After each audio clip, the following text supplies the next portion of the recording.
नमस्कार दोस्तों, मेरा नाम है राजा अवस्थी और आज के हमारे इस टॉपिक में आपका बहुत बहुत स्वागत है।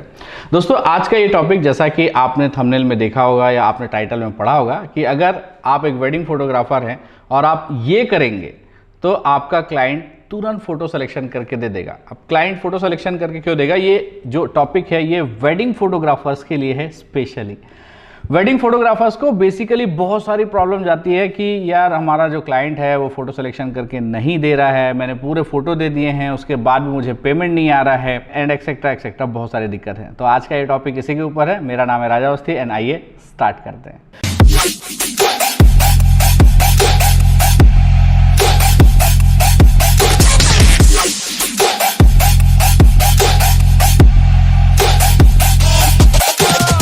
तो दोस्तों, अगर आप ये करेंगे तो आपका क्लाइंट फोटो सिलेक्शन करके तुरंत दे देगा। ये इंपॉर्टेंट टॉपिक है। लेकिन इस टॉपिक को स्टार्ट करने से पहले मैं थोड़ा सा अपने बारे में बता दूं कि दोस्तों, अगर आप ऑनलाइन ट्रेनिंग करना चाहते हैं तो हमारी एक वेबसाइट है school.rajaavasthi.com। वहाँ पे आप जाके बहुत सारे टॉपिक्स पे ऑनलाइन ट्रेनिंग कर सकते हैं। सिनेमेटोग्राफी पे, फोटोग्राफी पे, प्री वेडिंग पे, how to start photography business पे। अगर आप फोटोग्राफी बिजनेस करना चाहते हैं तो उसे किस तरीके से आपको सक्सेसफुली रन करना चाहिए, इन सारे टॉपिक्स पे। तो अगर आपने अभी तक हमारे वेबसाइट को सर्च नहीं किया है, अगर आपने अभी तक हमारी वेबसाइट में नहीं गए तो जरूर जाके एक बार देखिएगा। तो चलिए स्टार्ट करते हैं आज का टॉपिक कि आप क्या करें ऐसा कि आपका क्लाइंट आपको फोटो सिलेक्शन करके तुरंत दे दे। देखिए दोस्तों, कोई भी चीज़ जादू वाली चीज़ नहीं होती है। इसको इस तरीके से समझते हैं कि अगर मैं अपनी बात करूं, मेरे साथ भी बहुत ज़्यादा प्रॉब्लम जाती थी कि यार फोटो जो था वो सिलेक्शन करके क्लाइंट देता नहीं था, हम वीडियो बना के दे दिया करते थे। एंड उस कंडीशन पे हमको सबसे ज़्यादा प्रॉब्लम ये जाती थी कि कई बार तो क्लाइंट 1 साल 1.5 साल तक भी एल्बम नहीं बनवाता था। और कुछ क्लाइंट तो मेरे पास भी ऐसे हैं जिन्होंने आज तक एल्बम नहीं बनवाया। लेकिन अगर मैं उन क्लाइंट्स को या अपने पैटर्न को उसी तरीके से रखता तो डेफिनेटली आज मुझे भी ये प्रॉब्लम आती। तो आइए मैं आपको बताता हूँ कि पैटर्न कैसे सेट करना है। दोस्तों, इसको थोड़ा सा स्टार्ट से करते हैं, थोड़ा सा समझने की कोशिश करिएगा क्योंकि ये बहुत इंपॉर्टेंट मुद्दा है। अगर आप हड़बड़ी में हैं तो अभी ये वीडियो बंद कर दीजिए। अगर आप हड़बड़ी में नहीं है तो आप प्रॉपर वे पे सुनेंगे तो आपको चीज़ें समझ में आएंगी। तो दोस्तों, सबसे पहले आपको काम ये करना है कि आपको टर्म्स एंड कंडीशंस वाली चीज़ें बनानी है। या अगर आप टर्म्स एंड कंडीशन नहीं बनाते हैं तो ये प्रॉब्लम आपके साथ हमेशा रहेगी। जैसे मैं अगर अपनी बात करूं तो आज के डेट में अगर मेरे पास कोई भी क्लाइंट आता है तो मैं सबसे पहले उनको बोलता हूं कि भैया एल्बम का जो चार्ज है वो मैं नहीं लूँगा। एल्बम मेरे हिसाब से कोई मायने नहीं रखता है। मैं ये बोलता हूं कि एल्बम के चार्जेस ही अलग हैं, मैं फोटोग्राफी के चार्जेस लेता हूं। अगर मैंने 50,000 रुपये लिए हैं, मान के चलिए अगर मैंने 50,000 रुपये लिए हैं वेडिंग फोटोग्राफी के लिए, तो उसमें एल्बम एक्स्ट्रा होता है हमेशा। या ये हो सकता है कि एल्बम का मैंने सिर्फ 15,000 जोड़ा है, बाकी 35,000 रुपये जो है वो मेरी वेडिंग फोटोग्राफी क्लिक करने के पैसे हैं। तो क्या आप ऐसा करते हैं? अगर ऐसा नहीं करते हैं तो डेफिनेटली आपको ये प्रॉब्लम जाएगी ही जाएगी। अब ये मैंने क्यों बताया?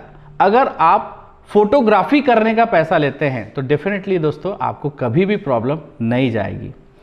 तो अब ये सवाल था कि भाई आपका क्लाइंट आपको तुरंत सिलेक्शन कैसे दे देगा। तो देखिए, मैंने इसको 2 चीज़ों में डिवाइड किया, एक फोटोग्राफी और एक दूसरा एल्बम। तो मेरी क्लाइंट से जो डील होती है वो कुछ इस तरीके से होती है कि जब भी मैं फोटोशूट के लिए किसी भी वेडिंग शूट के लिए बुकिंग करता हूँ, अगर सपोज मैंने 50,000 रुपये में वो बुकिंग तय की है तो मैंने उनको ये बताया कि भैया ये 35,000 रुपये मेरे फोटोग्राफी के पैसे हैं और ये 15,000 रुपये आपके एल्बम का पैसा है। तो जैसे ही फोटोग्राफी होती है मेरे टर्म्स एंड कंडीशन में ये क्लियर कट लिखा हुआ रहता है कि भैया आपको ये 35,000 रुपये हमको दे देने हैं आफ्टर वेडिंग शूट।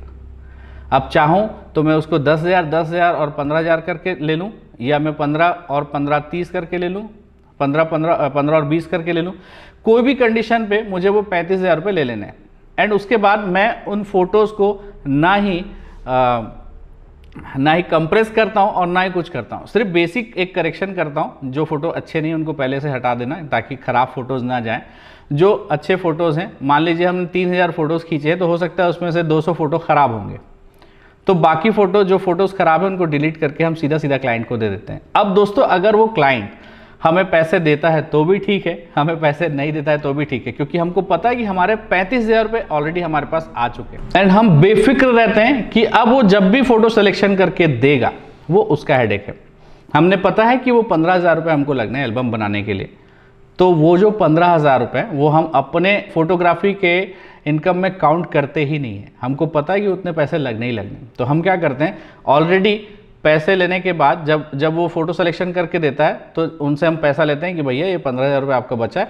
एंड अगर नहीं भी लेते हैं तो वो एल्बम हम बनवा देते हैं, और एल्बम बनवा के उनको जब देते हैं तो हमको तुरंत पैसे मिल जाते हैं। अब क्यों मिल जाते हैं या क्यों वो हमको तुरंत फोटो सिलेक्शन करके दे देता है?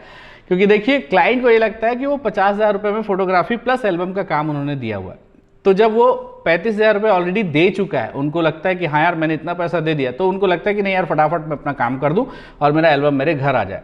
जबकि आपके साथ या दूसरे फोटोग्राफर्स के साथ प्रॉब्लम ये होता है कि बेसिकली अगर उन्होंने 50,000 रुपये में काम लिया है तो बहुत सारे फोटोग्राफर्स इस तरीके से काम लेते हैं कि हाँ भैया ये 50,000 रुपये आपके एल्बम का प्राइस है और ये 25,000 रुपये आपके वीडियो का प्राइस है। सपोज आपने 75,000 में काम ले लिया है, तब फोटोग्राफर के साथ ये दिक्कत होती है कि क्लाइंट उनसे वीडियो ले लेता है और बोलता है जब एल्बम बनेगा तो पैसा ले जाना, कोई दिक्कत वाली बात नहीं है। देखिए वो अपने जोन से अपना पैसा बचा रहे हैं, लेकिन आपको अगर आप फोटोग्राफी बिजनेस करते हैं तो आपको फोटोग्राफी बिजनेस करने का आइडिया होना चाहिए, ये बहुत इंपॉर्टेंट है।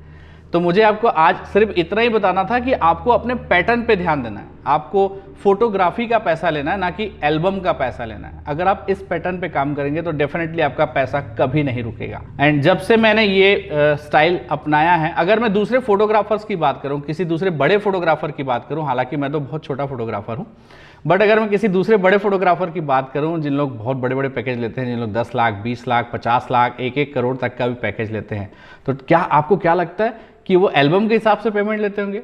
ना, अगर वो एल्बम के हिसाब से पेमेंट लेंगे तो इतना पैसा कोई भी नहीं ले सकता। आपको पेमेंट लेना है फोटोग्राफी के हिसाब से, आपको पैकेजेस लेना है फोटोग्राफी के हिसाब से। अगर आप फोटोग्राफी के हिसाब से पैकेज लेंगे तो आपको कभी भी कोई भी प्रॉब्लम नहीं होगी, ये मेरा आपसे वादा है। तो दोस्तों आज के इस वीडियो में इतना ही। अगर आपको आज का ये वीडियो अच्छा लगा होगा तो प्लीज़ कमेंट करके ज़रूर बताना। हम हमारे नेक्स्ट टॉपिक में इससे रिलेटेड और भी कुछ अच्छे वीडियोस लाने वाले हैं।